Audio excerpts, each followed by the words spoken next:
Hello everyone, আসসালামু আলাইকুম। সবাই কেমন আছেন? আজকে আমি দেখাবো বুটের ডাল। তো যেহেতু গ্যাসের সিলিন্ডারের সমস্যা, এজন্য ডালগুলো আমি রাইস কুকারে বসিয়ে দিয়েছি ভালো করে ধুয়ে। তো সিদ্ধ হওয়া অবস্থায় আমি এখানে পেঁয়াজ, ২ টা তেজপাতা দিয়ে বাগার দিয়ে দিচ্ছিলাম।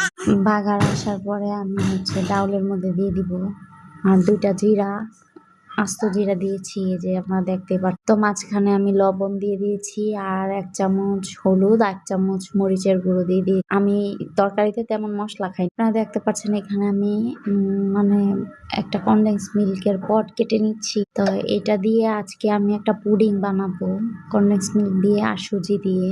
এই যে কনডেন্স মিল্কটা আমি ঢেলে নিয়েছি পাতিলাতে, তারপরে পানি দিয়ে দিব পরিমাণ মতো আর ২ টা নাকফুল, ২ টা এলাচ আর ১ টা তেজপাতা দিয়ে দিব।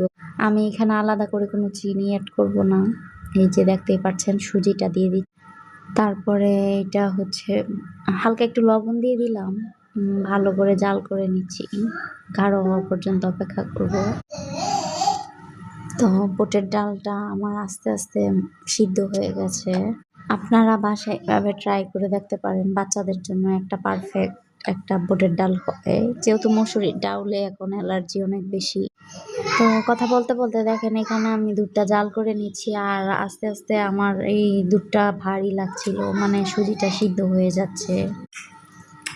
তারপর আমি এটা অনবরত নাড়তে থাকি। নাড়তে, নাড়তে একটা সময় এটা অনেক টুস করে কারেন্ট চলে গেছে। এজন্য অন্ধকার লাগছে। পরে মোবাইলের লাইট দিয়ে কাজ করছিলাম আরকি। তো সবাই কমেন্ট করে জানাবেন এই যে এখানে আমি বাটিতে রেখে ২ ঘন্টা ফ্রিজে রেখে তারপরে কেটে সবাই কিন্তু বলবেন কেমন হয়েছে। আসসালামু আলাইকুম। সবাই ভালো থাকবেন।